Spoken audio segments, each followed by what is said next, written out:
At least I've got.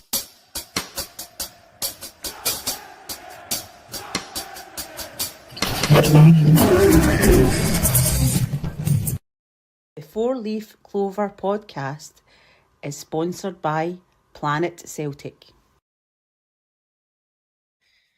Super Saturday. Love it.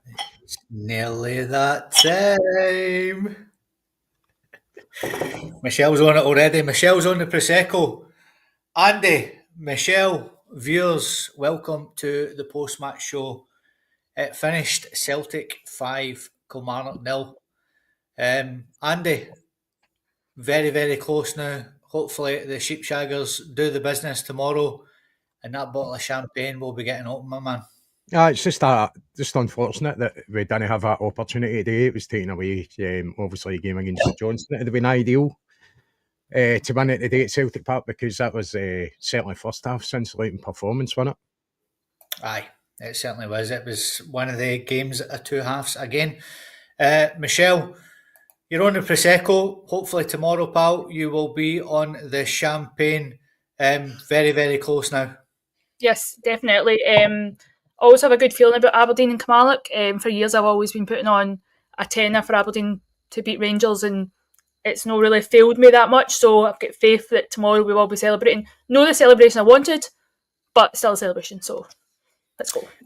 Aye, like Andy said as well, it's a shame that the fans the other day aren't experiencing what they should be, but Aberdeen hate them as much as we do, so hopefully they can do the business for us tomorrow.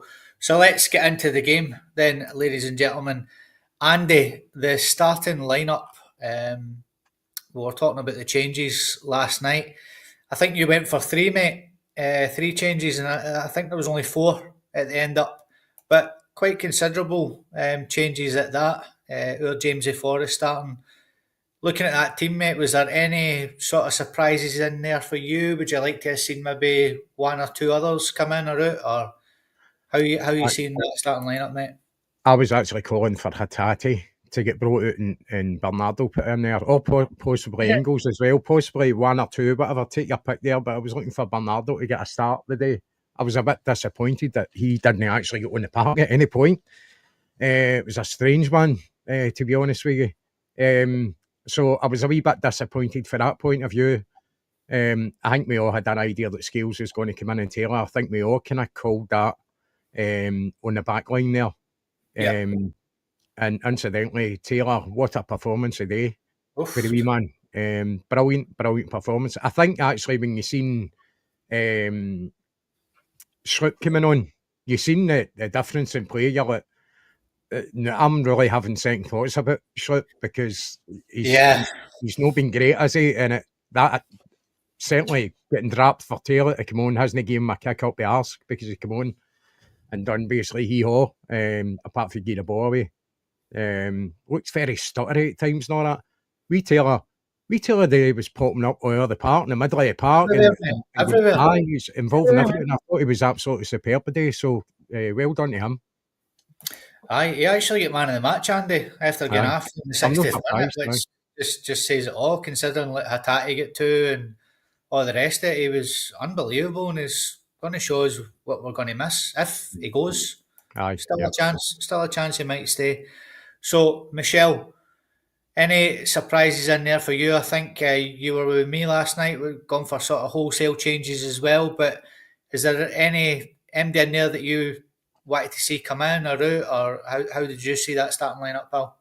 I think I said something similar to Andy last night. I kind of wanted Hatate out as well, which I'm kind of obviously now regretting. I was about 50-50 on Taylor with Schlupp, but I'm so glad that Taylor came on today. As you've been saying, he was outstanding in the attacking there in the first half. You know, that way, if we signed a new left back and he played at the level that Greg Taylor played today, we would be so happy with it. So I'm going to miss Taylor if he actually goes. Not going to lie. I think we spoke about that. It might have been last night, actually, that Taylor gives you more when it comes to advanced play, which is the day you're looking for a reaction, you're at home. We're really looking for the 3 points, but also we're looking for a performance. So what we're thinking, a couple of times, or who it was that amount of times that Schlupp made a mistake that like Greg Taylor when they've fucked up there. So it just goes to show how much Greg Taylor is unappreciated by quite a lot of the fans. So Aye. Yeah, I would definitely think, say he's definitely man of the match today. I think the questions have always been there defensively with Taylor. That's always been a problem. It's never been in his forward play. He's always been very good when it comes to that.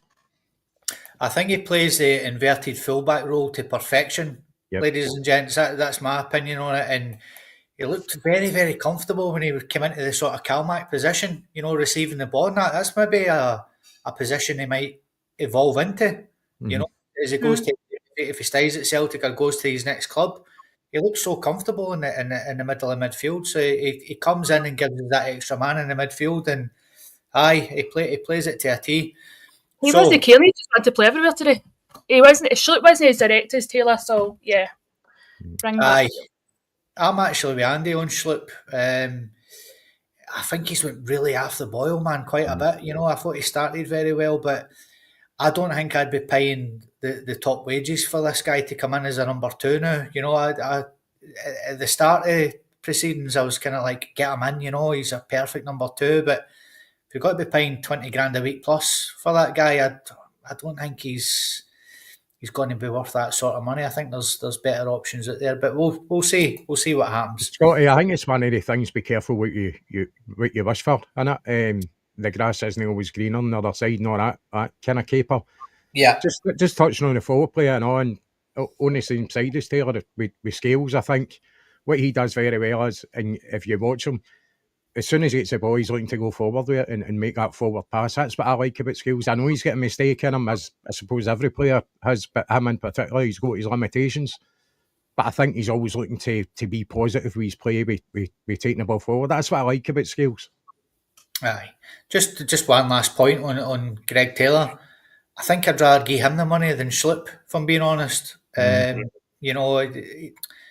Look, we know he gets found out wanting because he's height and teams target us and things like that, but he's a lot younger than Schlupp and all the rest of it. We've seen the day, we're going to miss him, man, when he goes. All right, he's no KT. Obviously, he's no KT, but you see what he does bring to the team, and he showed that today. So, maybe there's hope there. Let's see. I think he's not going to be happy playing second fiddle to KT. I think maybe that's an issue. But if KT misses quite a lot of matches, we need a kind of second choice. So I would keep Taylor. Aye. Well, let's see what happens. So let's get into the game then. So we're hoping for a quick start, and the first sort of 5, 6, 7 minutes didn't look like we were going to get it, and then just wow, Andy, out of nowhere, Rio Hatate, unbelievable, man! What a goal! And as soon as he'd done that, I'm thinking back to last night's pod, and I'm saying I want him out the team and somebody else to replace him, and that's what Hatate gives you, and he pops up, he gives these wee situations in a game. But it was Taylor. It was a 1-2 with Taylor, wasn't it? And passed it to Taylor back to Hatate, and just an absolute thunder shot for Rio. I think you know what you get for him sometimes. I don't think we get enough of that. I don't think we get enough of that for the team when it comes to taking a chance with chances, if you know what I mean. Just take your chance and hit the shot. I think we always, what is if we're going to hit a shot and we pass it away to the other side, and then it gets passed away to the other side, and you're trying to almost walk it into the goal. So it's good to see a goal like that. But I absolutely delighted. And then 8th minute of the game, you're thinking, the game is certainly on now. We're going to score a barrel load. That the things were on the ball at that point. Aye, I was just saying to Andy there, Michelle, it looked like a very, very slow start again. I was thinking, oh, bloody hell, here we go, the side-to-side nonsense. And you can see Brendan Rodgers talks about it, he tries to draw teams out. And Hatate just found himself in that space, and you're thinking, hit it. But Jesus Christ, we didn't expect that, did we? No, usually, I said last night, it'll be a slow start. I expected that, but Rio Hatate's goal just came out of nowhere. And when he does those kind of shots, he always, majority of the time, misses, it goes flying. So the fact that it just went bang in that net I was sitting with down like, holy shit. I'm thinking this is going to be a good game. And as we know, it just keeps coming and coming. It gets even more surprises in the next couple of minutes. So, yeah. It certainly does. 2 minutes later, Andy, Engels collects it. He waits for AJ, who seems to take an age to get down that right-hand side, but he gets there eventually. plays a lovely ball across. It sort of hits off a defender, falls to Maida. It's a tap-in, but who cares? It's 2-0 Celtic. It doesn't matter, does it? It was a good move, actually. AJ down getting that cross across, good cross. But the defender fumbles almost. I think he's stuck in two minds. The ball gets caught at his feet when he's trying to clear it, and it gets through to Maida, and just a wee poke into the back of the net. He hardly actually had to move to connect with the ball. But again, good to see Maida on the score sheet again. Aye, it was a good move. I think he felt guilty. Do you know his face? It was like he felt guilty for a couple of seconds. After say, "Oh shit, should I have done that?" And then realise like, "Oh fuck it." But yeah, getting nothing right. It's like, oh whatever. But his pure wee face, it was so cute. Aye, it was a good move, Michelle, as well, wasn't it? Down the right hand side, and Engels showed maturity holding on to that ball, and it was a lovely wee boy, played into AJ as well. And aye, we got a bit of luck, but who gives a shit? 2-0 Celtic, pal. Definitely, I would take that goal again and again and again. Just Maeda's just perfect. He's there at any opportunity we need him. The other day, obviously, it's St Johnstone. I don't know where it was, just wasn't the same Maeda. And then I think I said to you, as soon as he's cut his hair, I'm thinking he's going to be playing shit now. But no, Maeda's back. So hands up, I'll be from there. I think that's 8 goals in a row or something. I think they said in the commentary that he scored at Celtic Park 8 league games in a row or something like that. Unbelievable. He's always in the right place at the right time. You know, he's always in the right position at the right time, and he's sharp as attack as well. Obviously, you've got his pace with him running onto boys, but I think really what we've seen as a development with Maida is in the mind. He's got sharper in the mind as well. He's got more control to his finishes, less kind of erratic. And that's why he scored so many goals this season.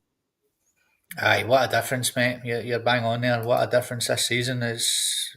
It's mental. Absolutely mental. On the 14th minute, Scales tries one from distance, but it's palmed out by the goalkeeper. And then on the 21st minute, Andy, I've just put, wow. Cameron Carter-Vickers. I'm thinking, please don't shoot, man. I had Amoruso vibes. Remember when Amoruso used to get the ball? And he'd either go in the top bag or it'd go out the stadium. Yep. I was thinking, this is going out the stadium. Please don't shoot. Please don't shoot. I've shown the replay right now as I speak, as you bring this up, mate, and it's just a sublime finish. As you said, it's no somebody would fancy to score a goal like that. Has he ever scored a goal like that? That's what I want to know. But what a finish, an absolute screamer. He looked almost shocked himself that it went in. I know he could see it because at first I'm going, is he actually tried that? Is he just overhit that? He's trying to maybe knock it onto somebody's head? But he knows what he's doing. I think he was surprised it went in though. The attempt actually went in the goal, but fantastic finish with Carter-Vickers. Delighted to see him score a goal like that. Aye, Michelle, not only was it a unbelievable strike, but we were all sitting there thinking, where was this fucking team last week? The difference in the team from this week to last week is absolutely crazy. I mean, it's only been like a couple of changes, but the couple of changes obviously made a difference. As you said, for Cameron Carter-Vickers, I think I wrote down saying, following the net from around 35 yards. Didn't expect it, just went for it. Used to him like heading into the net like that, but striking it into the net, that was, to me, the best goal. I'm like so surprised that goal came in. As you said, I don't think he was even expecting it. I think he just thought, screw it, we're up a couple of goals, let's just go for it. And 3-0 up. So. That's the thing, Michelle, is that Brendan's asking for these fast starts for that very reason, because then you get your tails up and you try stupid things like that. You know, if that was still 0-0, there's no way he would have tried that shot, I don't think. You know, he would have been looking to probe and do all the things. When he felt relaxed, it was a couple of goals, so he thought, go for it. Aye, exactly, mate. Exactly. That's why I was saying we don't do it enough, because that's what happens. If you do take a chance, things like that can happen.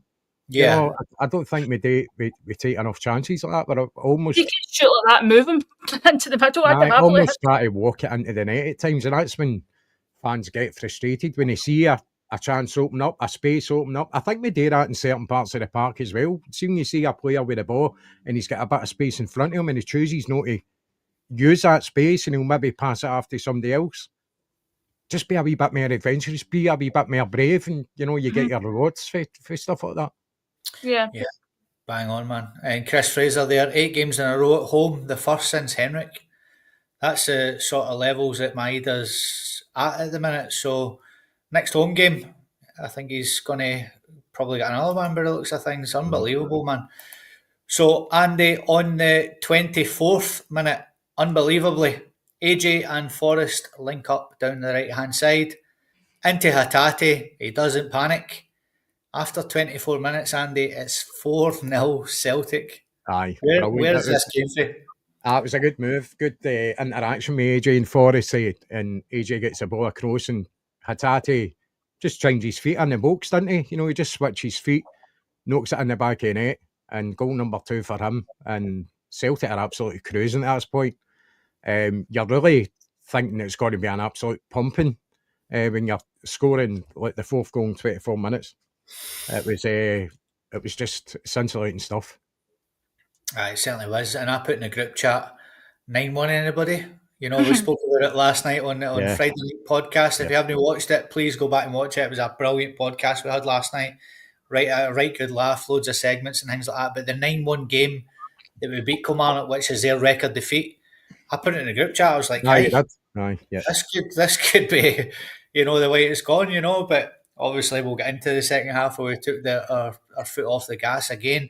Scotty, I mentioned something before we come on. I need to mention somebody delivered to my house today. Actually, watches the podcast. Ross Burke. So he was delivering stuff to my house today. So nice to meet you, mate, and thanks for watching. He watches the podcast. Unbelievable. Eh? Words getting out. So Michelle, the 4-0 goal, brilliant play by AJ and Forrest on the right hand side. Played into Hatate, and he just calm as you like. That guy you wanted dropped gets his second goal of the game, Michelle. I know, I feel bad. I think Andy feels just as bad as me, but it's at this point I'm thinking he's on for a hat trick. I said he's going to be stealing Maeda's goal hat trick. This is going to happen. I was watching it, I'm thinking, who's who at one point? Like, who's passing who? Like, is this going to go in? And obviously, it eventually did. I don't actually even know what to say. It's just at that point I was just buzzing about the amount of goals. I'm thinking, as you said, this is going to be 9-1. But then I had that fear of we seem to score loads of goals in the first half and then nothing happens in the second. So that was in the back of my mind. But at that point, I'm thinking, let's just go for it. I actually looked at my phone to put on a bet for a Hatate to score a hat trick, but obviously it never happened. But wow, I don't know what to say. I was speechless at that point. Aye, it was a mental first sort of 24 minutes. But then on the 29th minute, Andy, something sort of innocuous kind of happened out in the right-hand side for Kilmarnock, our left-hand side. Danny Armstrong gets the ball. It looked like a fluke, didn't it? He catches Sinisalo out. I thought the goalkeeper was poor, to be honest. He didn't get his... Well, you'll know, because you were a goalkeeper yourself. Gets his footing all wrong completely, didn't he? And he gets caught out. Danny Armstrong plays looks like a cross. Didn't he look like he tried that? You know, I think only your Messis and your Ronaldos would try something like that. But anyway, he caught him out, mate, and Kilmarnock got a goal back. I actually missed that live. I had to watch the replay to see it. I think you could say Sinisolo's been caught out of position there, but it's such an unusual place to actually try and attempt for goal and position that I think possibly if you're going to be really critical of him, then you can say he's maybe been out of position a wee bit. But what a finish with Armstrong. And the thing is, it wasn't hit with real power. It was almost like a floated, almost like a kind of half cross. But it's just floated over the top of Sinisolo. So I think it's always disappointing when you're so dominant in a game and a team comes up the park and scores. I bet you Brendan was raging about it, that losing a goal for that position. But it's just one of the kind of freaky things. If he'd done that 10 times, you know, would he actually kind of score? It's just one of the freaky kind of goals that players score. But if you're going to be really critical, I suppose you could have a go at the goalie and say that you should be better positioned. But I think he's almost like, it's not like he's going to try a shot for here. He's maybe anticipating a cross. He's caught out. Anything. Yeah. Caught out for sure. What did you think of Sinisalo's performance today, Andy? I thought it was a couple of wee dodgy moments for me. Nothing really stood out to me, to be honest with you. I thought he done all right. He never really had a lot to do, to be quite honest with you. I thought he was good with his feet. I noticed that. He looked very composed with his feet at times. So, I've not got any major problem with him. I don't think he didn't have to have a great performance today. He wasn't under any heavy pressure. Maybe the odd thing here and there, but other than that, happy enough. Michelle, you want to calm down with that that prosecco there. I've watched you guzzling it, so just you watch what you're doing there, okay? For my second glass.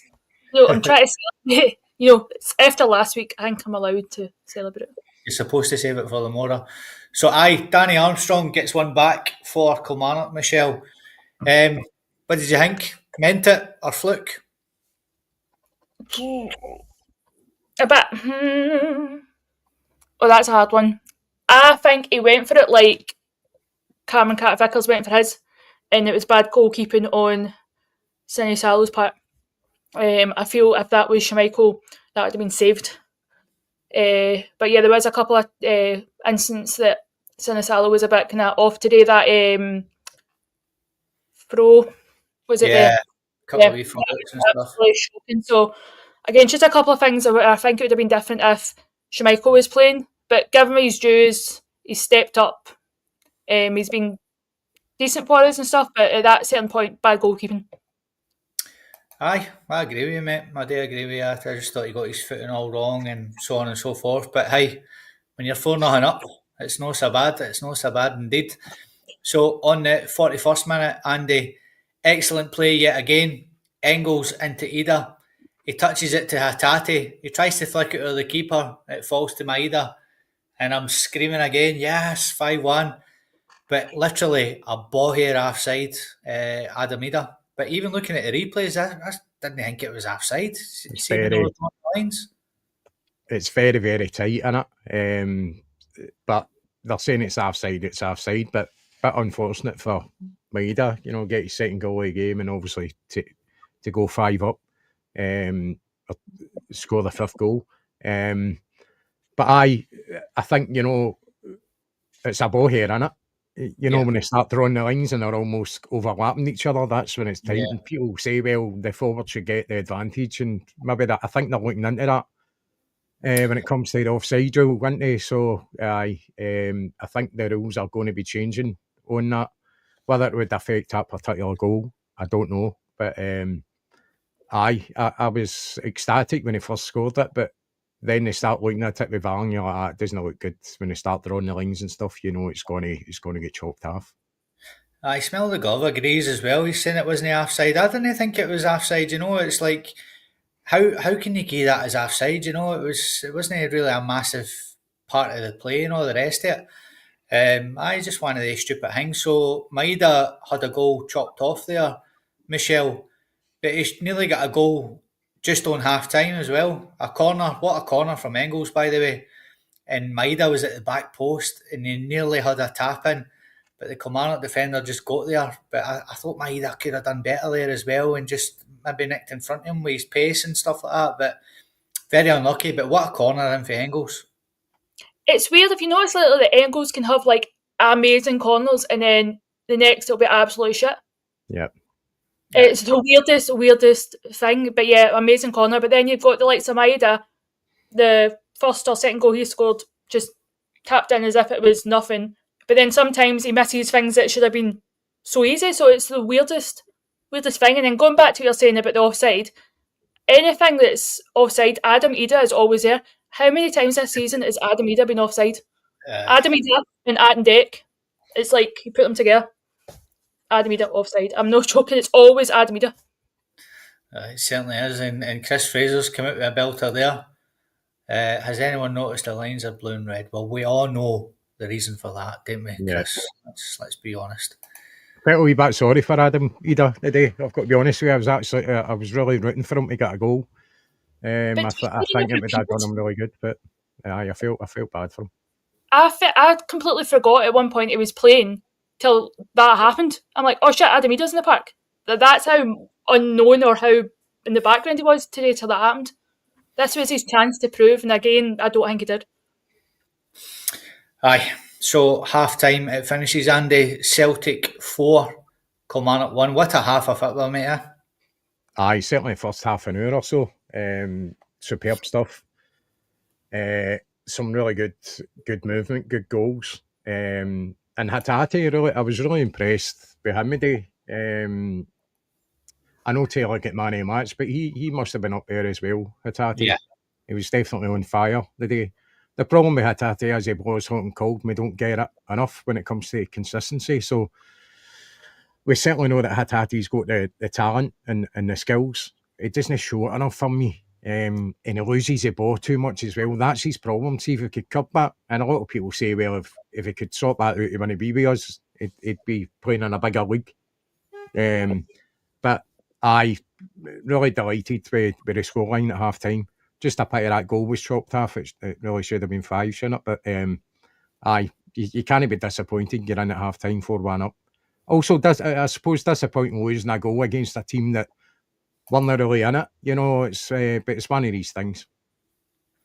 Yeah, bang on, mate. Absolutely bang on. And Michelle, what was your sort of overall thoughts on that first half, pal? Outstanding. I just wanted the goals just to keep coming and coming and coming. I didn't want it to stop because, as I said earlier, I had that thought that there's going to be no goals in the second half. So once the whistle blowed, it goes, is that us? Is that going to be finished? Obviously, we did get one goal in the second half, but compared to the first half, we know it wasn't as great. But yeah, outstanding first half, and it was good telly to watch. Certainly was. 5 goals. Did not expect that at all. So the second half, I've got literally no notes whatsoever. Pretty much the subs are my notes. So in the 60th minute, Jota, Kuhn and Schlupp came on. The outstanding Taylor. The very quiet Adamida, but I'm with Andy. Yeah, it was a shame for the boy today. I think he didn't get the service he deserved. Scotty, just before he actually came off, he had a chance, but it kind of scuffed off the top of his boot. He kind of failed to control it. I think that's maybe the best opportunity he had, or maybe the only opportunity he had in the game. Was that he'd only problem is simply trap a ball. I think his control when it comes to that can be quite erratic at times. I think you can see what his intent is trying to do there is try and kind of stop the ball and try and control it. I think he mistimes it with his position, his foot, and it almost kind of scuds off the top of his boot and just goes away from him, and the chance is gone after that. And immediately after that, he's off the park. But I felt a wee bit sorry for him. You know, you're 60 minutes in, he's not really had any clear-cut chances. Apart from that, you could maybe call that a half chance. It's more to do with his control than an actual kind of through-on goal or a clear-cut opportunity. I think he had to then create the chance after that if he did manage to control it. But he's off the park anyway, but I did feel a wee bit sorry for him. Agreed. I think they should have kept it on as well, mate. Give him a bit more minutes. You know, it was. I felt sorry for him as well when he took him off in the 60th minute. It was just one of them. So the other sub who came off as well was our Jamesy Forrest, who again didn't get that goal. I think he'll get it before the end of the season. There's plenty of time for that. So waiting for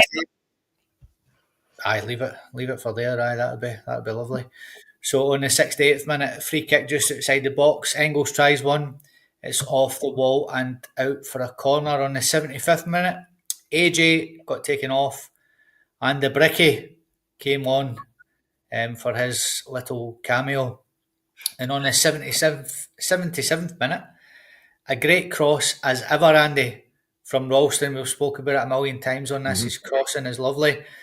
Palmed out to Engels, who tries one and it crashes off the bar. Our Paddy nearly got his wish and his boy Engels getting that goal. But very, very clever for Engels, mate, but it crashes off the crossbar.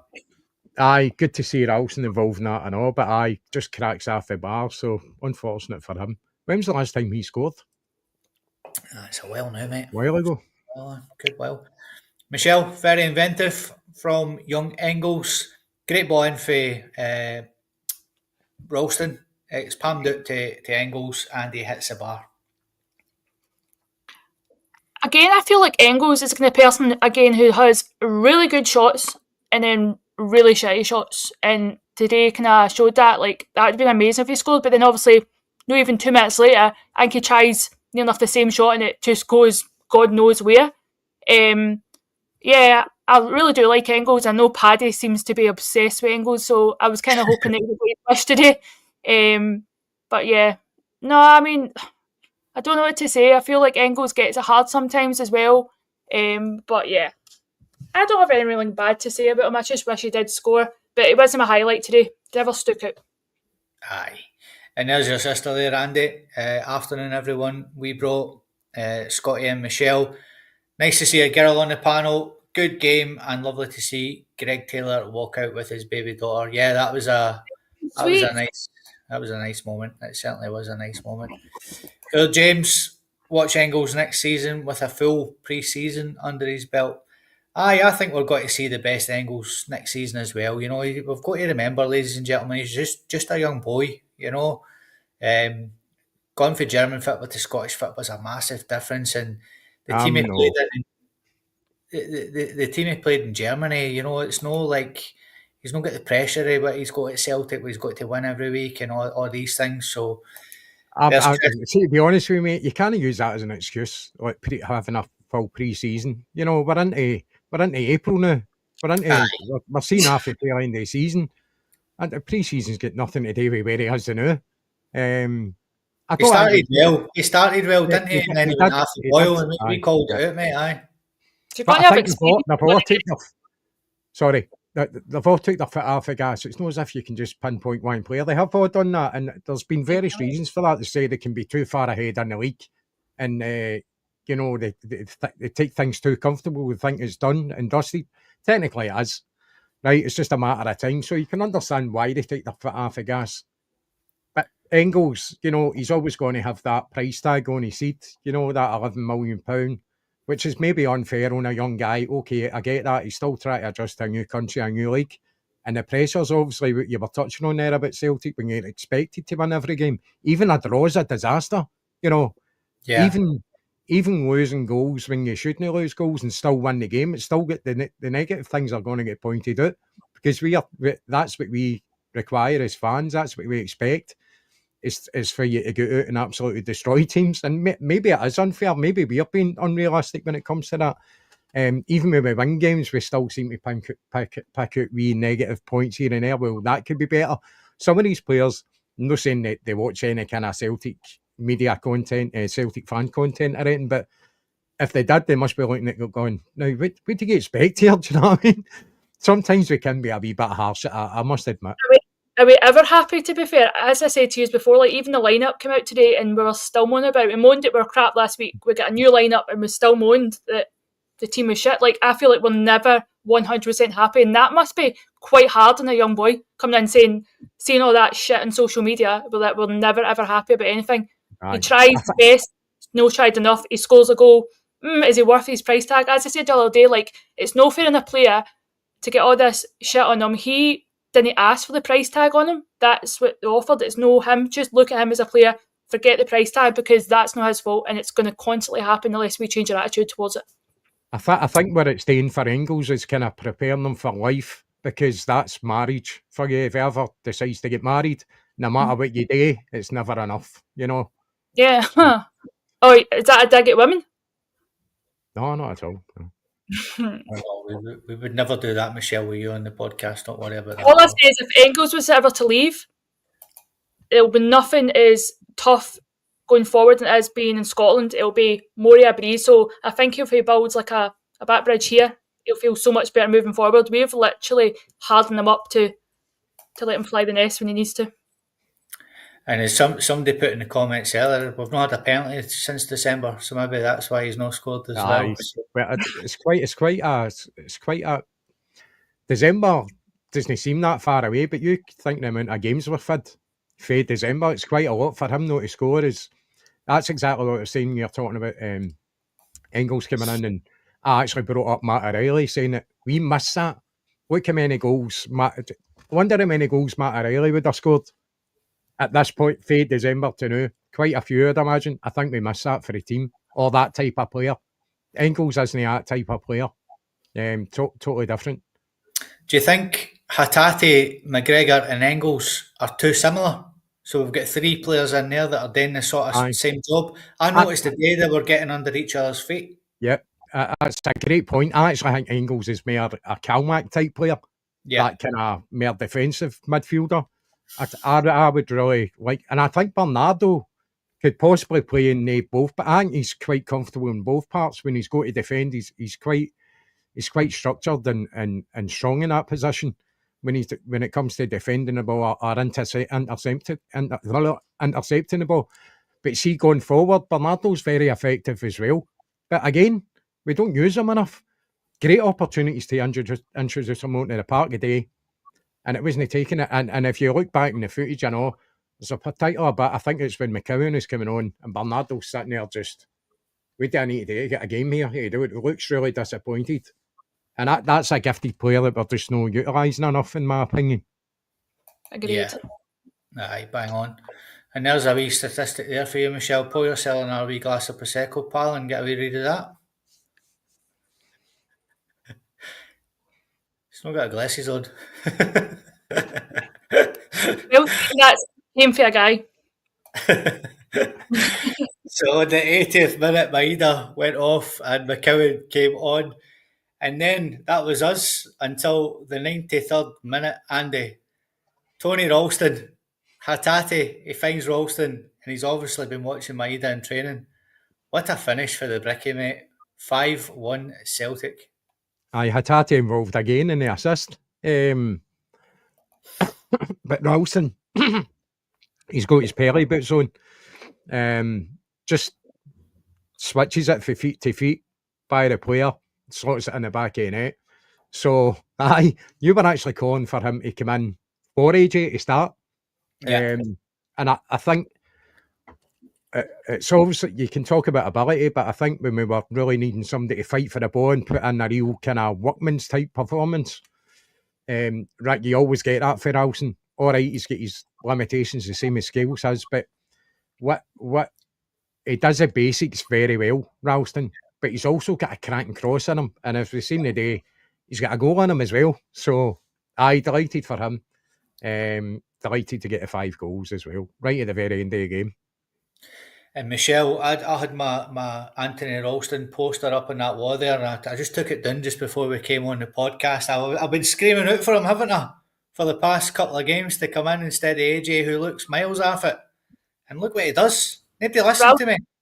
Ralston's your dirty little secret.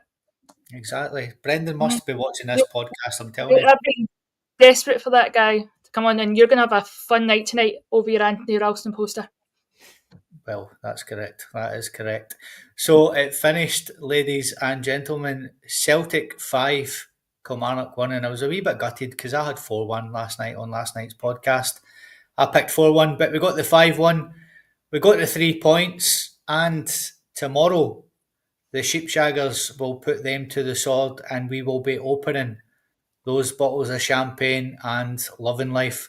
Andy, what did you think of the overall performance, my good man? Give us it. Again, I think you mentioned the Hearts performance in the chat. Very similar, job done at half time. And then I think what you noticed with Kilmarnock was they came out in the second half even more defensive than what they were. They did an absolute solid back 5 for the whole of that second half. So it was going to be even more difficult to get more goals, find that space. But we're winning 5-1. We asked for a performance. We got that. What do you think? It was just a game of 2 halves or no when it comes to performance-wise? The job was done. We asked for that. We got both. We got the goals. We had a performance. And most importantly, the 3 points, which is 100% the most important thing. So then we go into tomorrow. That'll be interesting. Early kick-off up there. We'll see how they go on. I think they have actually improved a wee bit with their away form. It's their home form that they were struggling. So, but they'll find that difficult, especially where they don't really deal with pressure that much, I would imagine. So, with the fact that they really have to win or draw, I suppose, to stop Celtic being champions tomorrow, it might play on them. So there might be a possibility that we could become champions tomorrow afternoon. But I'm working the next day, so unfortunately, I won't be able to partake in any alcoholic beverages. But I don't need that to celebrate. I don't need that to enjoy myself. I don't care when we win it. I understand it'd be ideal to win it in front of your own fans, have that party atmosphere. But even if we win it with him getting beat, that's just as good for me, because they'll be absolutely gutted if they've let that happen. Aye, we might even jump on tomorrow night, mate, if things do go our way and we can get these wee bottles of champagne and stuff opened. Michelle's put our gigs on because she thought John Shirley was in the comments, but he's no Michelle, so you can take the glasses off. 5-1, it finished. Michelle, what are you thinking? What was the performance like for you today? Delighted with the goals, delighted with the points. Give us it, Michelle. Give us it. Of course, I'm delighted with the points. Of course, I'm happy with all the goals. But would it be so bad to say that I was still a bit disappointed, because I just feel that we took the foot off the gas in the second half, and I just feel I know we're so much better than that, and we should have been at least another 3, maybe 4 goals. Oh. I always want better. All right, okay. And that's all I say. Just in that comment you put up there, Scotty, if we do win the league tomorrow, we're going to pop on for a wee kind of... I think we should. I think we should jump on. If we win the league tomorrow, get on. Why not? I think it'll be a big day, so I'm up for that, I'm man. not going to lie, I may be hungover tomorrow, if that is the case. That's Well, all right. hung over all weekend. So, ladies and gentlemen, that is us. That is the post-match show done and dusted. It finished Celtic 5, Kilmarnock 1. And we are going to jump on tomorrow, actually. We've just decided they're live on the show. We'll jump on. If Aberdeen get the victory tomorrow, we'll be on straight after the game. We'll get a wee glass of champagne, a wee beer with you. We'll try and get Jerry and Paddy on as well. Yeah, that'd be good. And have a wee laugh and a wee joke with and get right in about it. So thank you so much for joining us. Another 3 points. We just need them to win tomorrow, and then that's us. I just want to remind everybody, the wee segment we're going to do on Wednesday, we're going to include all the viewers and commenters. We're looking for food-based football players, so we need a starting 11. And if we get enough good comments, good suggestions, then we'll put the subs on as well. So get that in your think tank for Wednesday. Food-based football players. So for any club at all, it should be a good laugh. We'll go do that on Wednesday. See, if we do win tomorrow, do you think we should do like a kind of wee quiz for when we've won any title or league or cups and stuff? Just make it deep. I just want to get pished, Michelle. I'm not interested in in better than getting pished and having a laugh and having a wee shitty fancy quiz. We're on to get pished and drink champagne. That's it. Well, got it. I like a wee quiz. Well, unless you want to do it, you can sort of quiz it if you want. You can do a quiz and we can all do it drunk. How's that? A drunk quiz? But then I don't know how good this quiz would be depending on my level of drunkenness. Well, you suggested it, so you best get on the case. I know. Don't leave it to me because I'm going to be the only sober one. Exactly, Andy might win. No, I need to be drunk. I need to be drunk to an end, mate. Imagine Andy won. I should not drink and podcast at the same time because it doesn't go down well. Cheers. Aye, Robo knows what's happening here. We've been taken over. We've been infiltrated. Totally. What is it Beyonce says? Who runs the world? Girls. Aye, so we say. So we say. Right, we'll see you tomorrow. Enjoy the rest of your night. All the best. Hey, well. Cheers. Money sheep. Money sheep shaggers. Meh.